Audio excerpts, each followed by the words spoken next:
What's up, guys? So I made a trip to GameStop the other day. Wasn't looking for anything particular, but I saw some cool Switch controllers on the wall. They were used, and I'd never seen them before. The price was right, so I decided, oh, what's the worst that can happen? I'll pick them up. They look cool. I like quirky hardware like that. So let's take a look. So this Hori pad for Switch is a USB controller, as you can see. It's very bulky. It's very fat. Despite being so fat, it doesn't weigh much. It's very light, and I assume that's because there's no vibration in here. I haven't tested that explicitly, but I can kind of tell at this point already. We'll see if I'm wrong. There's a little bit of wear. You can see the A coming off here. This analog stick's got a little bit coming off. But what's mostly unmissable about this thing, which I noticed immediately when I saw this in one of those GameStop used accessory bags, is this gigantic D-pad. Now, why the hell would this D-pad be that big? It's definitely a good size for a thumb like mine, but I can't see that being, really useful for most people in the market for a controller. Now, as I turned this around, after I took it out of the bag, I noticed this. Now, that's kind of weird. That's about the same size as the D-pad. What's up with that? So I went, played with it, fiddled with it a little bit, and then bam, it pops right off. So underneath that is 4 buttons, just like the Switch Joy-Con has. I don't really understand who this was for or what the purpose of this is. It's not like you can turn the controller sideways and use it like a single Joy-Con can. I don't think that USB controllers on the Switch can work that way. I could be wrong, but I don't think they do. So I'm not really sure who this is for. But for whatever reason, if you want that and you put it in that mode, that's what you use the back of the controller for. You just hold it there so it doesn't fly away and get away from you. And I guess you have this. It does have a nice turbo function. It's simple. It works how you think it should work. But otherwise, it's just kind of a weird controller. If you want one new, it retails on Amazon for 25 bucks. Comes in black, blue, red. And it does have a pretty nice feel to it, honestly. The buttons are a little more spaced out, and I think they should be. Maybe just for my giant hands, I feel that way because my thumb rests all the way up here. The sticks feel nice; they're grippy. But yeah, that's the Hori pad, and I'll give it a full review at some point. So next up is the PDP Rematch. So the first thing you should notice about this controller, if you really know your stuff, is it looks pretty much identical proportion-wise to the Switch Pro controller. Obviously, it doesn't feel as nice and well built. The shell feels great. It's the buttons that are a little cheaper. You have like sharper edges here on the ZR and ZL, where they're definitely a bit softer on the Pro.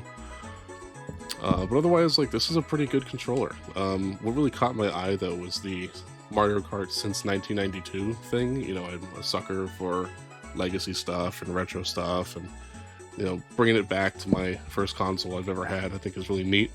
If you got a keen eye, you may notice this button here, and you may wonder what it does. This controller doesn't light up or anything, to my knowledge, other than the home button when it's plugged in.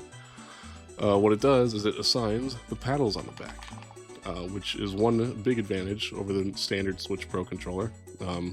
If you're playing a game like Dark Souls, you have to hold A in order to run, and that kind of sucks, because then you either use your thumb on this and can't use it on this, or you cramp your hands playing claw style and doing this all the time, which is usually what I do.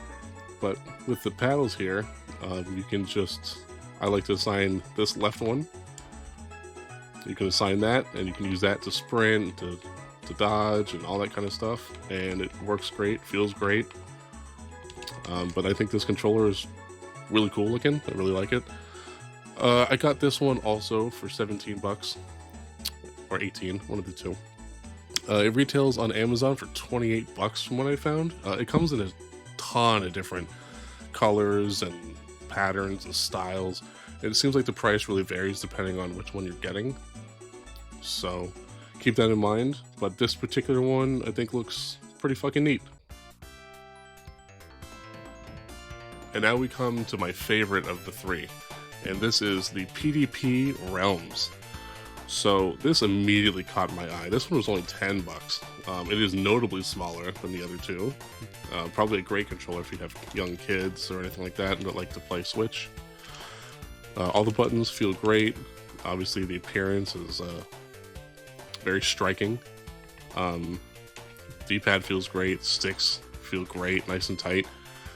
I just thought it was so cool. I've never seen a controller before with a figure inside. Have you ever seen anything like that? I certainly haven't. But I just thought, like, what a cool looking controller. I don't even like Sonic games at all, really. I haven't found one that I've enjoyed, but I do like the characters overall. I always have. I always thought they were very cool. I always thought it was a cool mascot for Sega. Now their fans are another conversation entirely, but I really do like Sonic and Tails and such as characters. Can we also, side note, like, can we please bring back clear electronics? Because it always looks so neat to see inside and all the cool inner workings, and you know, see like exactly where the buttons are hitting. I just don't know why this fell out of fashion. You know, bring me back to the 2000s when this was really common. So if you've got a sharp eye for detail, you may have already noticed that the other controllers had a built-in cable, whereas this one has a removable USB-C cable, which is a really nice feature that I always enjoy. So the PDP realms, I haven't showed you its coolest feature yet, and in order to do so even, I'll have to turn the lights down a little bit. So now we take this button in the middle, we press it, right trigger. So this will change the lights. It's got lights inside. So you can turn them as high or low as you want to, between like 5 settings. You see them back here. But not only that, it's got different modes too. So again, hold that button down, and B, it's already on B. But B is just standard mode, which allows you to make it brighter or duller. It's just always on. Now A will be breathing. So it's kind of hard to tell. It's a very slow breathe. I don't know if you can see it or not. Maybe it's easier this way. But you see the lights going in and out a little bit, just a little bit. So it's a very subtle breathe. Now we have X. Now this mode is pretty neat. The lights will go on when you press buttons, but it'll be depending on what side you press them on. It'll be dependent on, so the right light will go on when you press, say, like the right 2 shoulder buttons, and the left light will be the left 2 shoulder buttons. And the more you press them, the more it turns on. You know, if you do one flash, it doesn't go all the way on full brightness. You see how you see on the table here? But now if I spam it, there you go. Now it gets like a full charge going. And you have B and Y controlling the left, and X and A controlling the right. All in all, pretty neat, I think. Now we have the Y function here, which turns on the whole thing to full brightness, and it flashes the whole thing whenever you press any button, which I also think is pretty cool. But for 10 bucks, a controller like this, I think that's pretty damn neat. Now, this controller goes for a little over 30 bucks on Amazon new, from what I found. But what's really cool about it is it's not just Tails. They also have Sonic and Knuckles and stuff. The others, like, and Shadow, the other Sonic characters. But I've also seen like ones for other games, like Pikmin, Minecraft. I saw a Transformers one. They also come in a wireless variant, which is cool. And I've even seen one for Xbox. I don't know how many variants they make for Xbox. The only one I saw for Xbox was a Sonic one. But still pretty neat for $10. You know, it's a really cool controller, and I always love getting things like this. You know, the more interesting, the better. Have you guys ever seen any, seriously, have you guys ever seen like a 3D figure inside a controller before? Am I the only one that thinks that's super cool? I want more of this. I want a Mega Man one. Come on, Capcom. Well, thanks for watching, guys. So, at some point, I'm going to put those controllers through their paces. I'm going to test them very thoroughly. I'm going to use them on a wide variety of games. And I'm going to let you know if they're really worth your money or not, or if they're just cool pieces to my collection and nothing more. Well, anyway, thanks guys for watching. I appreciate it.